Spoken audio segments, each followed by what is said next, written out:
An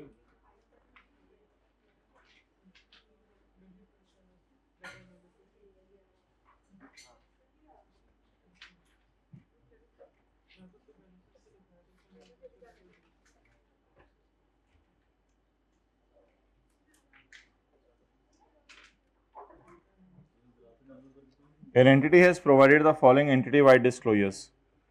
Entity-wise disclosures होते थे product wise cell, इतनी लेट डिसीजन लिया उठने का, प्रोडक्ट ये क्या तरीके है वैसे, प्रोडक्ट वाइज सेल एक ये, दूसरा एंटिटी वाइड डिस्क्लोजर्स के अंदर आता है आपको पता है एक्सटर्नल सेल और नॉन करंट एसेट्स, पाकिस्तान में, तुर्की में, इस्तांबुल, चलो तुर्की के नीचे इस्तांबुल तो तुर्की के अंदर है, France,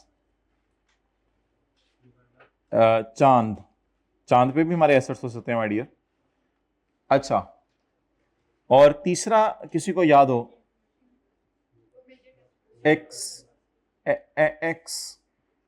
extent of reliance on major customer, खुल के बात किया करें ना, extent of reliance on major customer, या खाली रिलायंस ऑन मेजर कस्टमर भी नोट बन सकता है, Reliance on major customer.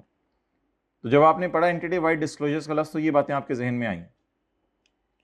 Revenue from external customers amounted to 600 million, revenue from external customer amounted to 600 million. ओहो, ये तो नोट बना बनाया उसने दे दिया है, prepared following disclosure, revenue from external customer amounted to 600 million,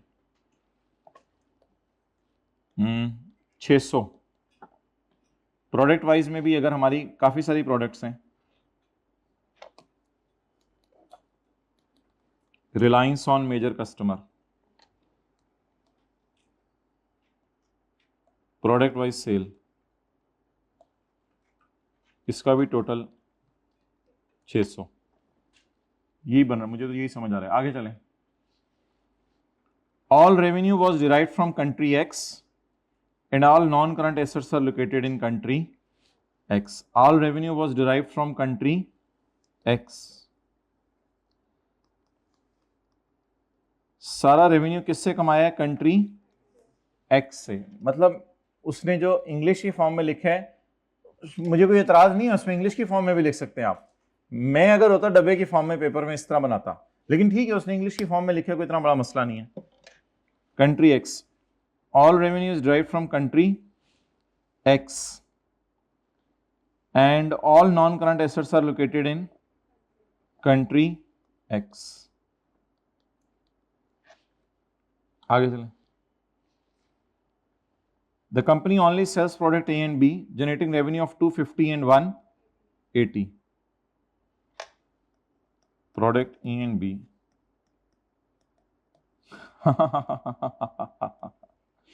ये पता नहीं क्या हो रहा है। चलिए आगे चलते हैं। 250 एंड 180, हमारे पास डेटा होता तो हम इस तरह का डिस्क्लोजर बनाने की कोशिश करते हैं। ये डिस्क्लोजर आपको बनवाए थे एक दफा क्लास में, तीनों बनवाए थे, समझ आ गई वहां तक बात? आगे चलें। Segment revenue figures include both external and inter segment revenue. Revenue में एक्सटर्नल और इंटरनल रेवेन्यू दोनों पड़ा है। ये लाइन बड़ी अजीब सी थी, ऊपर एक्सटर्नल रेवेन्यू 600 है, नीचे जाके देखते हैं फिर इस लाइन का करते हैं क्या करना है। बहरहाल एक बात सुन लें, इसमें आपस की सेल नहीं आती, इधर सिर्फ जो गुंजाइश एक्सटर्नल सेल की, इधर भी एक्सटर्नल सेल की। इस पूरे डिस्क्लोजर में इंटरनल सेल का जिक्र नहीं होना चाहिए था। तो इंटरनल सेल, कम से कम ये लाइन हम जरूर लिख के आ सकते हैं कि internal sale should not have been discussed in entity wide disclosures. Internal sale का कोई ताल्लुक नहीं है, क्योंकि ये एंटिटी लेवल पर डिस्क्लोजर है जिसमें इंटरनल सेल आती नहीं। आपको अक्सर बताया था ये भी एक्सटर्नल सेल होती है, ये भी एक्सटर्नल सेल होती है, और ये एक्सटर्नल सेल का 10% होता है। No customer contributes more than 10% of company's revenue. ठीक है, ये तो तुम्हारा क्लेम है, हो सकता है ऐसा ही हो। Total amount of non current assets disclosed is 500 million, और वो ऊपर उसने बता दिया सारे कंट्री एक्स के हैं। तो कुछ इस तरह का डिस्क्लोजर अगर हमें बना के दे देता ना वो, तो बड़ा अच्छा हो जाता, कम से कम हमें से अपना फॉर्मेट नजर आता। लेकिन उसने फॉर्मेट नहीं हमारा दिया, उसने उल्टा यही सारी बातें किसमें लिख के दे दी हैं, हो सकता है ये सारा सही हो, अभी तक मुझे कोई गलती नहीं मिली सिवाय इसके कि ये बस टोटल मैच नहीं कर रहा, और एक और लाइन उसने वो डाली हुई है इंटर। तो मुझे अभी तक सिर्फ दो गलतियां पता चली हैं कि प्रोडक्ट वाइज सेल टोटल गलत है, और दूसरी गलती मुझे ये पता चली है अभी तक उसके बनाए हुए डिस्क्लोजर में, ये इसने बनाया है डिस्क्लोजर, इसके बनाए हुए डिस्क्लोजर में अभी तक ये दो गलतियां मुझे नजर आ गई हैं। अब चलते हैं जी आगे। ओ, मैनेजमेंट ने कहा डेटा तो ये था, एक्चुअल डेटा तो ये था जिसकी बेस पे डिस्क्लोजर बनना चाहिए था। डिस्क्लोजर बन ये गया है, एक्चुअल डेटा क्या था, ये था product A, product B, C and D. तो दो गलतियां मैंने उधर बता दी हैं, तीसरी गलती आपने ये लिख के आनी थी कि product C and D revenue is not disclosed by is not disclosed, is not given in disclosures. Product C and D is not shown in disclosures. इनका टोटल देख लें कितना बन रहा है अब, 600। तो वो जरा इंग्लिश पढ़ना मुश्किल था, ये मैंने आपको बनाया डिस्क्लोजर बता दिया है। आप बता दें एक और गलती क्या निकल आई, सी और डी शो नहीं किया था, इस वजह से टोटल मैच नहीं कर रहा था, एक ये गलती निकल आई। आगे चलें, रेवेन्यू बाय जियोग्राफिकल एरिया। ओ, हमने सिर्फ कहा है कि हमारी सेल तो कंट्री एक्स में हो रही है, और सवाल बता रहे हैं नहीं हमारी सेल तो कंट्री एक्स में भी हो रही है, वाई में भी हो रही है और जी में भी हो रही है। शुक्र है टोटल 600 ही है। तो अगली गलती ये निकल आई कि कंट्री एक्स की सेल 600 नहीं है, कितनी है, 300। तो अब हमने नोट डाल के आना था कि while disclosing external sale country wise, the country X sale should have been disclosed at 300 instead of 600, and we should have also disclosed the sale of country Y and Z. ये हमें डाल के आना चाहिए था, ये भी एक गलती है। 300, 200 और 100। आगे, non current assets except financial instrument deferred tax. असल में ये ना ओवरऑल एसेट होते हैं, तो इनको लोग अलग अलग नहीं करते। फाइनेंशियल इंस्ट्रूमेंट्स IFRS 9 में पढ़ेंगे, डेफर्ड टैक्स तो आपको पता है। डेफर्ड टैक्स सेगमेंट के एसेट्स में नहीं डाला जाता, ये भी सुन लें आज, डेफर्ड टैक्स सेगमेंट के एसेट्स में नहीं डाला जाता क्योंकि ओवरऑल बड़ा मुश्किल हो जाता है। Carrying amount tax base chemical की, सोडा की अलग करना हो तो यही स्यापा होता रहेगा हर वक्त। तो डेफर्ड टैक्स लोग सेगमेंट के एसेट्स में नहीं डालते, वो बार रिकॉन में ले जाते हैं। तो ये नॉन करंट, इस लाइन से कोई फर्क नहीं पड़ता। नॉन करंट एसेट्स, ओहो, नॉन करंट एसेट्स वो सारे क्लेम करा था, कहाँ पड़े हुए हैं, और नॉन करंट एसेट का टोटल भी गलत बताया हुआ है इसने, और दूसरा नॉन करंट एसेट्स का टोटल में सिर्फ यही शायद लेके गया हुआ है, और नॉन करंट एसेट्स के अंदर इसने जो है वो कंट्री वाई और जेड को भी मिस किया हुआ है। क्योंकि हमारा बना हुआ डिस्क्लोजर देखें क्या है, सवाल ने थ्योरी में डिस्क्लोजर बनाया था, हमने उससे लड़ लुड़ के उसको जो है फॉर्मेट में कन्वर्ट कर दिया था। तो कंट्री एक्स का तो 500 सही है, लेकिन कंट्री वाई का भी था, जेड का भी था, तो टोटल गलत आ रहा है। टोटल कितना होना चाहिए था, 1000। ओके, कस्टमर्स, कस्टमर है A B C D. External sale हमारी कितनी है, 600। कैलकुलेटर में पकड़े, 600 को ज़रब दें 10% से, क्या आ गया, 60।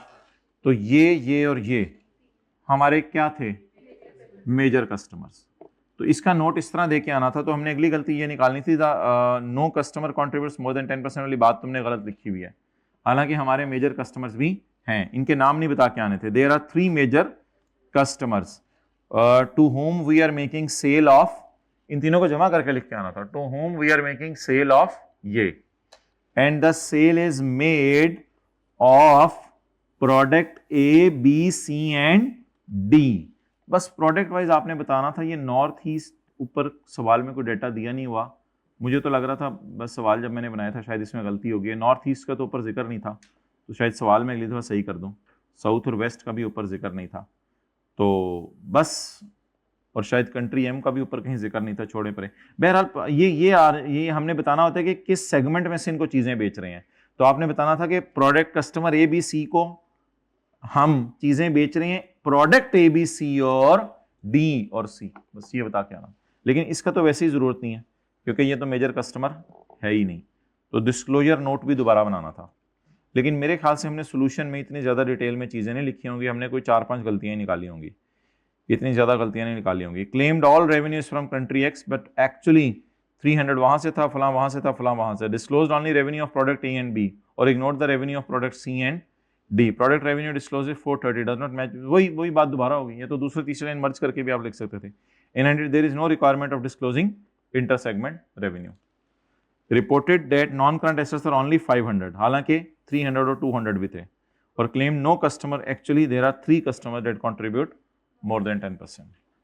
और आगे डिस्क्लोजर दोबारा बना हुआ है, ठीक है।